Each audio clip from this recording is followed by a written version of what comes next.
Next we have Oscar Perez, Chief Everything Officer. Oscar Perez Ollervidez was born in Reynosa, Tamaulipas, Mexico, and grew up along the border in McAllen, Texas.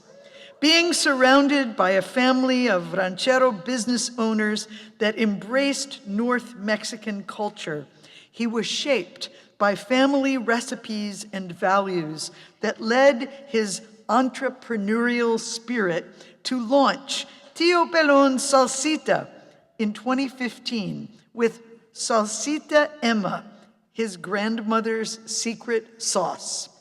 Today, he leads the company as CEO and president while advocating for small food entrepreneurs and process excellence. Outside of work, Oscar nurtures his passion for plants, collects art, explores golf, and enjoys learning about the stock market. Please welcome Oscar.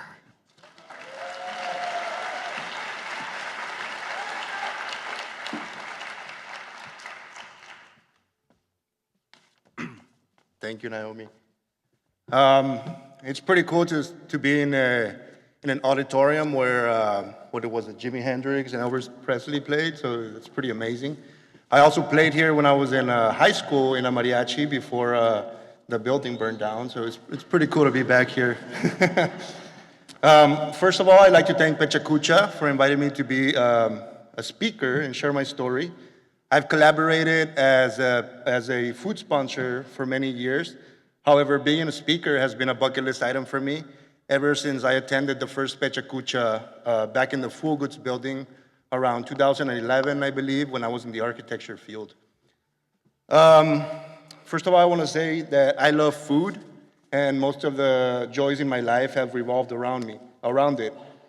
You and I have likely shared a meal together, even though I was not there physically, but in a jar full of spiciness. This story will be about my journey in becoming a salsapreneur. So, all right, here we go. Hope I don't mess up. All right.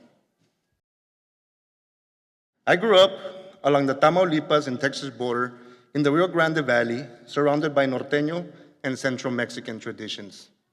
This involved food for many, gatherings at the ranch, and a culture of hard work. These values have shaped not just me, but many of the people that have come from my region. Without finishing high school, my father started his business at the age of 19 in Reynosa, Mexico. He started off welding bicycle frames and the muffler of any car that came into the shop. Now, after 45 years operating, his business still thrives and focuses mainly on suspension and exhaust systems of 18-wheelers. Over the years, I watched him utilize the storefront of his business as an additional income stream. He opened a taqueria, a car wash, and even a hardware store. The value I got from this is immense. I learned the importance of pivoting, having a strong grit, and believing in your idea 10 times more than anyone else. The importance of following through, I learned from my mother. Shortly after high school, she got married and had me. As a child, I watched her pursue her degree in teaching, and most recently, at the age of 60, I watched her graduate from UTSA with her master's degree in counseling, a roadrunner like me. This instilled, in a very young age, an understanding of hard work.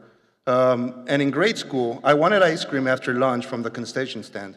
So during class, I started making face cutouts of the Ninja Turtles and selling them to my classmates. And I made enough money to buy ice cream. Shortly after high school, I came to San Antonio to study architecture. At the time, I believed that buildings were going to be my life's work.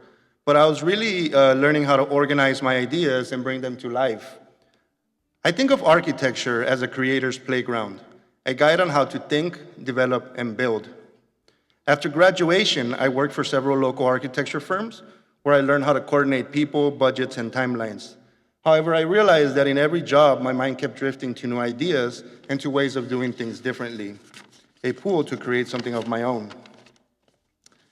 And did I mention that I love food? So just look at the way I look at that cake. But As you see in this picture in my Ninja Turtle business, it wasn't long before I realized that food had always been a part of me. And at home, I had a big problem growing that I was trying to solve. Como dice Ed? ¿Qué sigue? Plants. So I had been gardening for several years, and yes, I'm almost an abuelita. And in the summer of 2015, my garden exploded with okra, way more than I could ever eat. And that abundance sparked the experiment that would change the course of my life. You see, an entrepreneur often finds himself in a constant state of imagination, the need to create due to the lack of something. In my Ninja Turtle business, I needed to solve for the lack of money to get my treats. And in this instance, the need to solve food waste from my garden pushed me to learn about the science of food preservation. I continued to explore preservation techniques with Salsa Emma after her, my grandma. And getting her recipe right was not easy. Grab one handful of these, 2 handfuls of that, then just blend it, and that's it, right? And that was her way of telling me, you're ready, go explore your ideas. And then came salsa math and a plan.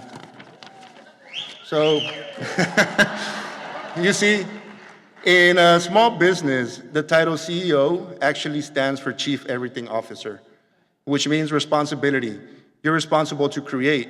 You're also responsible to sell. So at this point, I literally became a salsa dealer, meeting people in their living rooms and at the parking lot of a Cracker Barrel. A year later, in 2016, I started setting up at the Brick Market at Blue Star Arts Complex. And then through friends, I landed a spot at the Larder at Hotel Emma. And if you know salsa, you know that the owner of the Pearl is a legend in the sauce industry, selling paste picante for $1.2 billion in the 90s and bringing a series of development to San Antonio. So I was in the first store and in the home of the biggest salsa business guru. And with that emotion, I started gaining ground and opened about 30 more local accounts.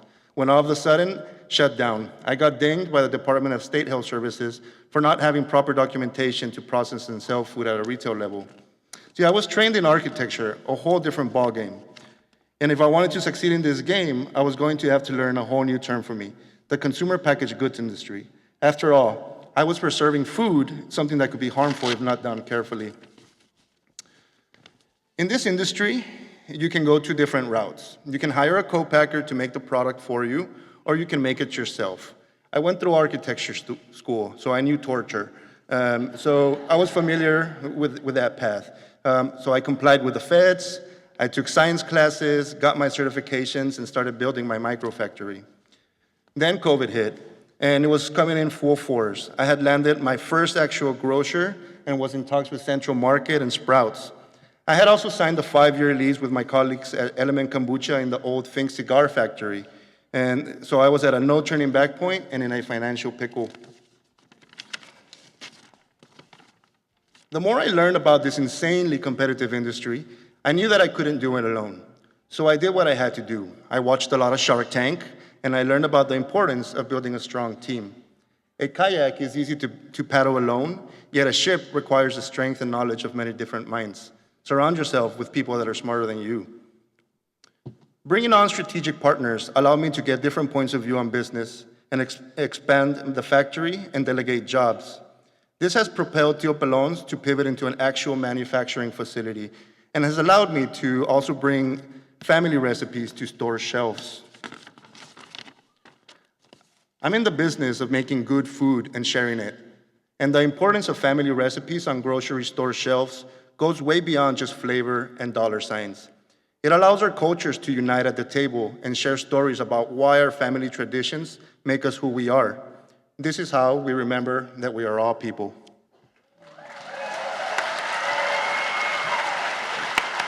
Bravo, Oscar. Can I have that? Of course, here you go. Oh my God. How long, Oscar, did you actually practice architecture? So for right before college, before graduation, I got my first architecture job working abroad in Spain, then in Mexico, and then I continued here for several architecture firms for about 6 years working for an actual firm. I just love that the changing hinge in your life was an abundance of okra. That's not something What do you do with all these food? anyone could ever predict. And could you tell us, where may we buy your beautiful salsa now? And also, may we tour your factory? Yeah, of course you can come anytime. So you can find it at HEB. The majority of the HEBs have our products. You can also find it at local grocers like Pullman Market, Molina's Country Store, Royal Blue Grocery, and stuff like that. Online at our website, of course. Best place. And you really do give tours? Yes. Okay, Yes. all right. Yeah, yeah. Thank you so come much, Out, you Oscar. come out smelling with like pepper and garlic and That's everything. good, that's good. Thank you so much. Thank you very much. I love your story.